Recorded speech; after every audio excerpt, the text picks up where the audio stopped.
How's the retreat going so far?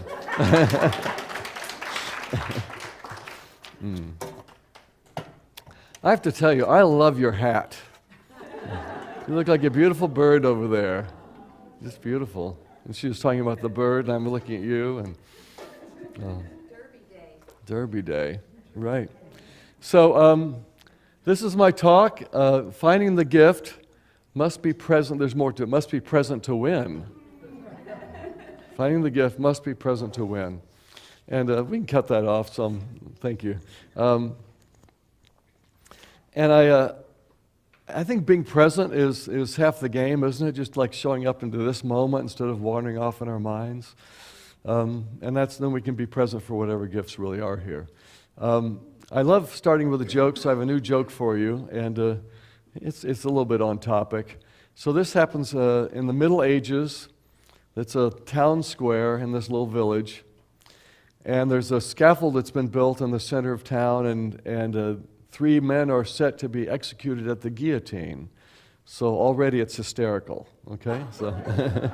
So, anyway, it's a doctor, a lawyer, and an engineer, and this is absolutely a true story. It's doctor, lawyer, engineer, and so it's the doctor's turn to go first, and he walks up the steps, and the executioner says, well, you do have one option. You can either do standard or you can turn around and face the guillotine. And he says, I'll turn around, I'll face it. So he puts his head on the block, the executioner reaches up, he pulls the rope, and here comes the blade, and it stops just before his neck. And the whole crowd gathered murmurs, and the executioner says, well, obviously you've been saved by the hand of God, you're free to go. So next is the lawyer. And he says, okay, I'll face the blade too. And the guy hauls it back up, and the lawyer puts his head in the block, he pulls the rope, here comes the blade, and again it stops right before his neck. He's saved, the crowd murmurs, and he's free to go. Finally, it's the engineer's turn. He says, I'll face the blade too. And he puts his head in the block, the guy's pulling the rope back up, and it's just before he pulls it, the engineer says, oh, wait, I think I see the problem.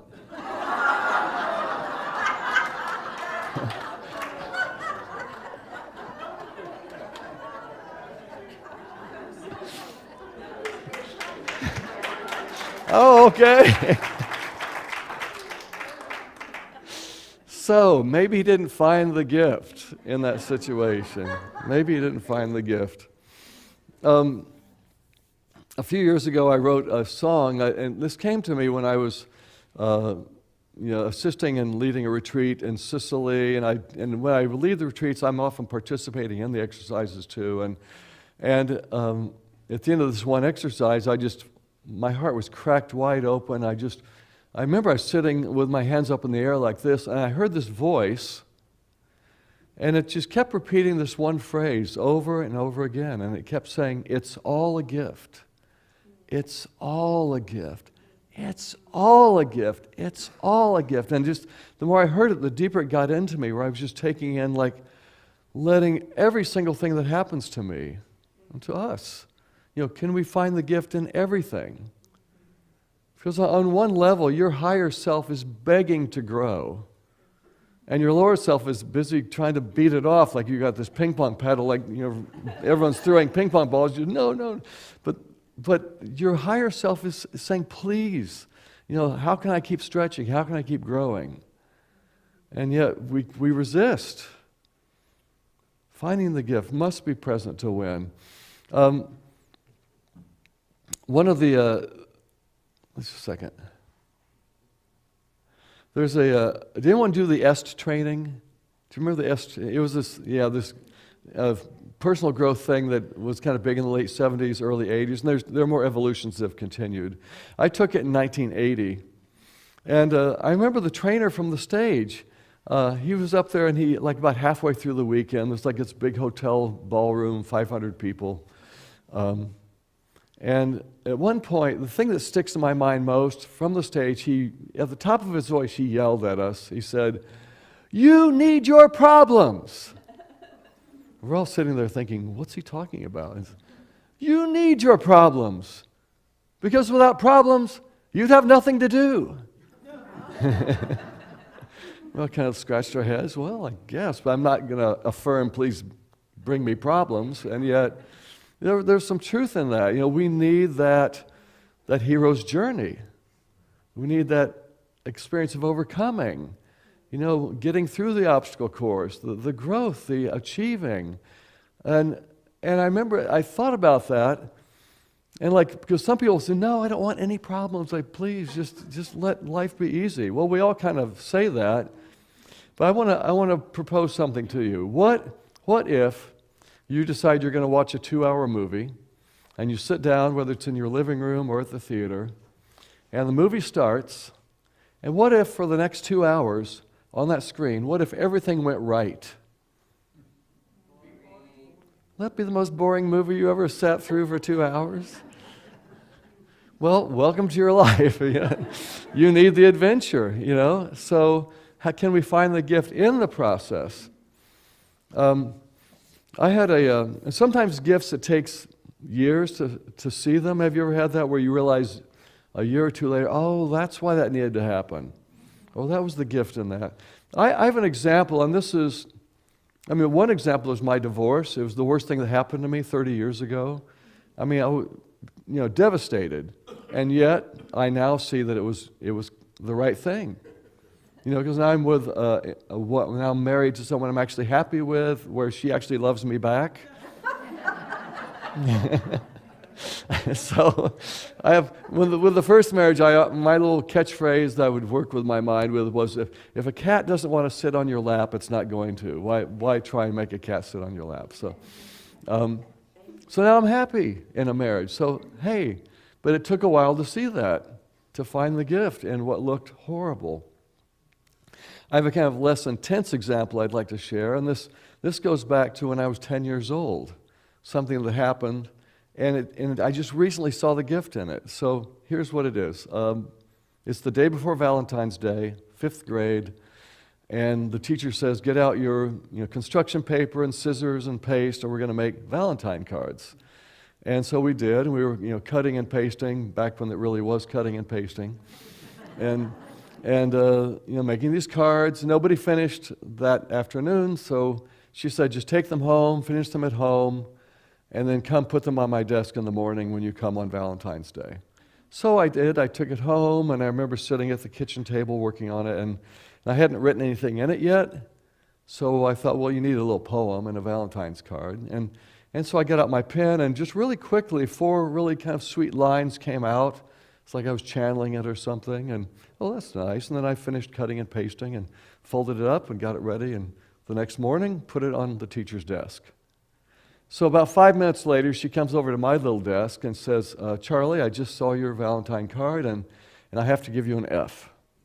I said, well, first of all, the fact they're grading Valentine cards is weird, but but she said, no, obviously you cheated. I saw the little phrase in there, and it's obvious you copied it out of a Hallmark card, so I can't give you credit. So no, I wrote that. I did. And no matter what I said, she wouldn't believe me. Now, I was a little bit of a rascal, so maybe I understand, but still, this is a little hurt in my little 10-year-old heart that, I could never get it. I wrote that, and she wouldn't believe me. And so that's it never got resolved. And about 5 years ago, I remember the kind of thought about that, and I saw the gift. And you know what it was? My teacher was telling me that as a 10-year-old, I was already writing at a professional level.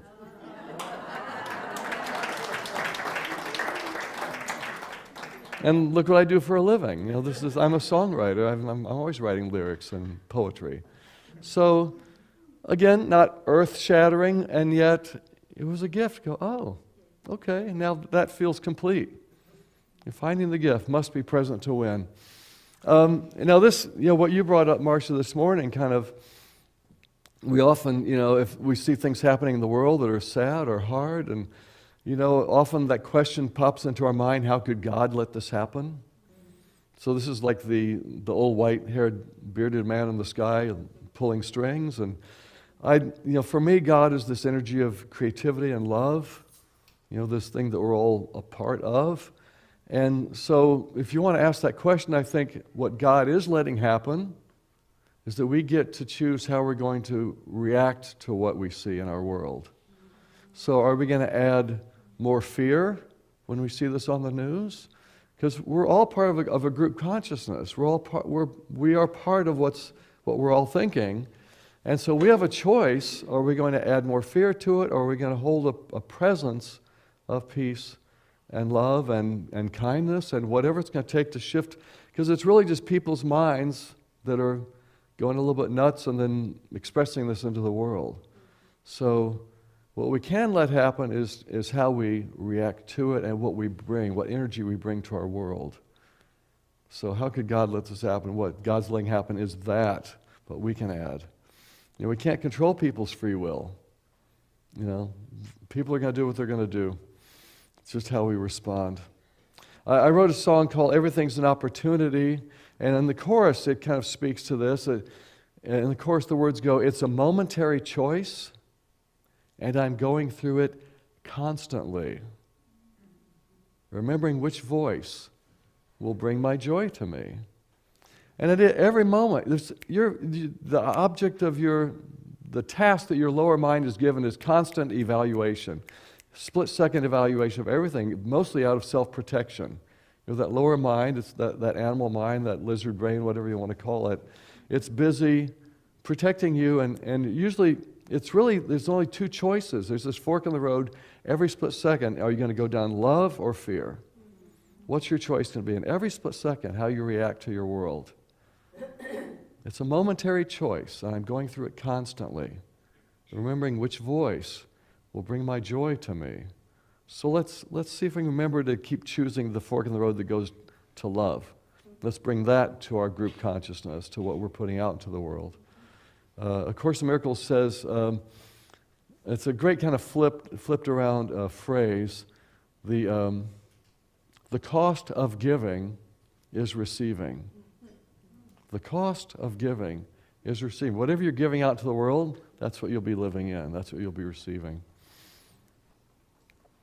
I got started at a Unity Church in Houston in 1980, and was within a day or two I was singing on stage because I was part of this little musical troupe, and I remember getting so inspired by being both with a new community in Unity, because I just discovered this type of church, and then also how my music was getting encouraged. And I remember after church on a Sunday, I was back home washing my car in the driveway. And I was, washing one of the hubcaps. Are there still hubcaps? I don't know. And this little ditty came to me. And it's such a simple truth. I want to share the words with you. The words were, all the Christ inside me wants is for me to keep in touch. All the Christ inside me wants is for me to keep in touch. And often we get to that place of being centered, and then maybe we forget. That's okay, just come back. Just keep in touch. Oh, I got off track. I went down fear. I went down the road of fear. Well, you remembered, come back. So all the Christ inside me wants is for me to keep in touch. And if we can just keep coming back to the kind of that, I forgot. Okay, let's get back. Come from center, come from love. And then it was a little ditty. It goes like this. All the Christ inside me wants is for me to keep in touch. All the Christ inside me wants is for me to keep in touch. Yeah, sing it again with me. All the Christ inside me wants is for me to keep in touch. Sometimes I think one of my missions in life is to write jingles for God. So maybe that's one, just a little hook. Just a little hook. I had another thing that showed up as an amazing gift, and in my work, I've been doing this 40 plus years, and I lived in California most of that time. Now I live in Clearwater. But I would plan these trips, 2-3 weekends, fly to the East Coast, and set up a church, and then some gigs during the weekdays, another church on a Sunday, more gigs during the weekdays, and then a third church, and fly home, things like that, and rent a car. It all has to be very planned out ahead, all the details and timing and where you fly in and out of. And usually with churches, you need to plan 6, 7, 8 months ahead, so it fits on everybody's calendars. And so I had this tour arranged for North Carolina, South Carolina, back in 2015. And 6 days before, I had a Wednesday, Thursday arranged at a Unity in South Carolina to do a concert one night, workshop the next night. And on 6 days' notice, they called up and canceled. And I'm thinking, you can't do this. I planned this 6 months ahead. And it's like, and for about 30 seconds, my mind was in chaos. And then I heard a voice in my head, and basically I found myself saying, well, I guess God wants me somewhere else. And I was able to just release it and say, okay, the universe is redirecting my life. And that is a great phrase. And that phrase, ever since that day, has served me so well to kind of learn to let go. So maybe you can apply that in your life. If you thought it was supposed to go this way, and it's not. So maybe you can use that. Let's say that together. I guess God wants me somewhere else. Let's practice. You ready? I guess God wants me somewhere else. Why don't you do this too? Just kind of go, I guess God wants me somewhere else. It's powerful. And so I went with that. And I thought, okay, 6 days notice, what am I going to do? It's probably not going to be a church, house concerts. And I thought, well, I do have a friend up in Virginia, and she has hosted me before. I called up. She said, yeah, we can do a house concert that Tuesday night. Okay, great. Then I remembered another friend up in New Jersey. That's pretty far, but I have a rental car. I can drive. And she's always wanted me to do a concert in her backyard. It's on a beautiful little lake. She said, yeah, to Thursday. Okay, so I'm good. I got Tuesday, Thursday. And as I'm setting up Tuesday night, I get a little text from an old girlfriend that I used to date in the 90s, and we'd barely been in touch, but I'd seen her 2 years earlier, so thought of her as a friend. And she said, I think I might be able to go to that New Jersey concert. Maybe I'll see you there. It's like an hour from where I live in Connecticut. I thought, oh, that'd be fun to see her. And the next night, I get another text. Yeah, it looks like I'm going to make it. Oh, well, that's great. It'll be fun to see her. And then she shows up at the concert Thursday night, and it's like in those cartoons, like my heart just went boom, boom, boom, boom, boom, boom, boom. And it's like, oh my God, it's so great to see her. And she was just smiling at me, and we reconnected again. We haven't been apart ever since.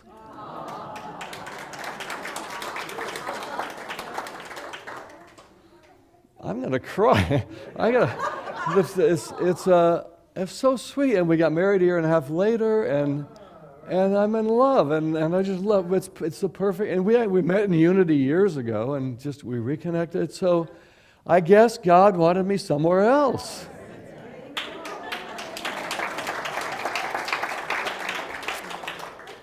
What if I had argued with that church in South Carolina? No, I'll take less money. Or what? It's like, let's make it happen. No. Be willing to know that there's maybe something else moving in your life for your own good. It doesn't have to look the way you think it has to look. I guess God wants me somewhere else.